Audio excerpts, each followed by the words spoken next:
Binitaan ng Commission on Audit ng paglabag ang tanggapan ni Vice President Sara Duterte sa pag-liquidate ng kanyang confidential funds. Ito ang lumabas sa testimonya ng COA auditor na humarap sa impeachment trial kanina. Lumabas din na ginamit ng bise ang kanyang confidential funds sa mga aktibidad na hindi dapat. Nakatutok live si Sandra Aguinaldo. Sandra. Yes, Vicky, humarap nga po sa impeachment court ang opisyal ng Commission on Audit na bubusisi doon sa confidential fund ni Vice President Sara Duterte. At aniya, pinababalik na po sa OVP yung 375 million pesos na halaga ng confidential fund. At giit pa niya, may pananagutan ng bise sa naturang pondo. Sa isang J. Camote, 200,000 payment of purchase of supplies, 8/11/2023. At itong mangga, gumawa ata ng fruit salad ito. May kamote, may mangga, may keso, P-1-8-2262, Migi Mango, for 50,000 pesos. Sa ganitong paraan, inilarawan ni Attorney Lorna Capunan ang mga pangalang tunog pagkain na nabigyan ng confidential funds ni Vice President Sara Duterte. Mga pangalang nakalagay sa mga acknowledgement receipt na isinumite ng Office of the Vice President o OVP bilang patunay ng pinagbayaran ng confidential funds. Puna pa ni Prosecution Lawyer Capunan, katunog ang iba pang mga pangalan sa ilang kilalang personalidad gaya ni Beth Revilla, Clarice Ontiveros, Jose Diokno Jr., John Lapid at Hanilet Camille C.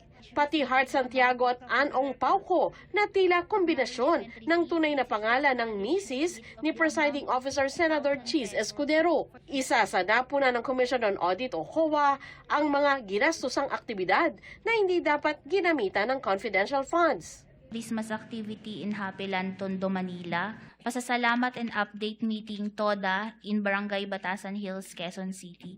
May mga activity tipo dito na pasasalamat, coordination meeting. May mga tree planting po, distribution of wheelchairs, gift giving, medical mission, at iba pong activities ng mga satellite offices po ng Office of the Vice President. Nasa listahan ba yan, Your Honor, ng confidential activities base sa joint circular?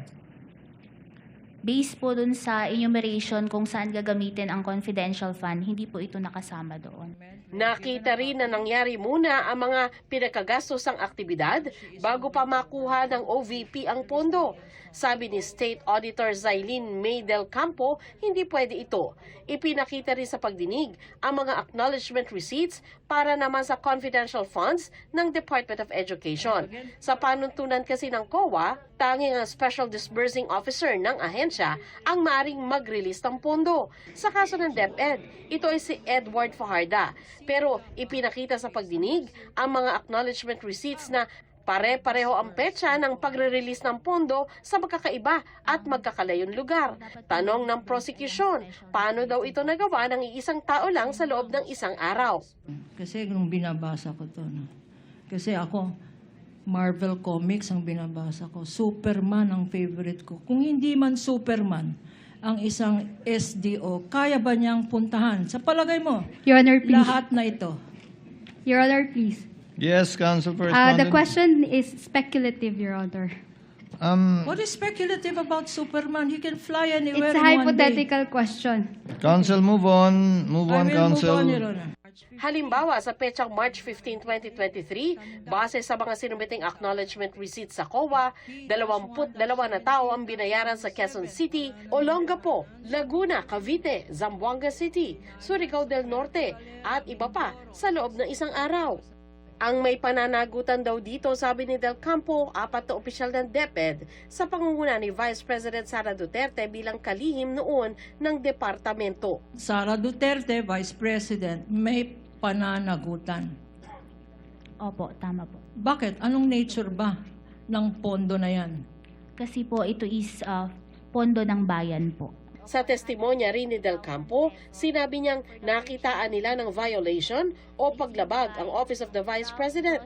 Tinukoy niya ang nasaksihan niyang testimonya noon ng Special Disbursing Officer ng DepEd na si Gina Acosta sa pagdinig sa Kamara. Doon sinabi ni Acosta na sa utos ni Vice President Duterte, ibinigay niya ang pondo sa punong security ng bise na ayon kay Del Campo ay hindi dapat dahil tanging ang Special Disbursing Officer lamang ang dapat humahawak ng pondo. By the directive po of BP Sara, binibigay niya kay Colonel Raymond Dante Pila Chica, head ng Vice Presidential Security and Protection Group, yung cash advance po for confidential fund. Under po kasi sa joint circular, it is the SDO na mag-disburse ng cash advance. This is a direct violation po ng joint circular, specifically yung item 6.1.1. Kasi po, ang nakalagay dito is hindi po pwedeng ibigay ito ng SDO sa ibang officer po. Kaya naglabas na ng Notice of Disallowance ang COA at pinababalik sa OVP ang pondong umaabot sa mahigit 375 million pesos. Gumugulong na daw ngayon ang 6 na buwan na nakalaan para makapag-appeal siya sa COA. Sa pagsisimula naman ng pagdinig, isinumbong ni Counsel for the Prosecution Attorney Lorna Kapunan ang defense panel. Hindi raw ito sumunod sa utos ng presiding officer na magpulong ang magkabilang panig para magkumparahan ng libu-libong mga dokumento nang mapabilis ang proseso. Ito po ang nangyari, na indyan po kami.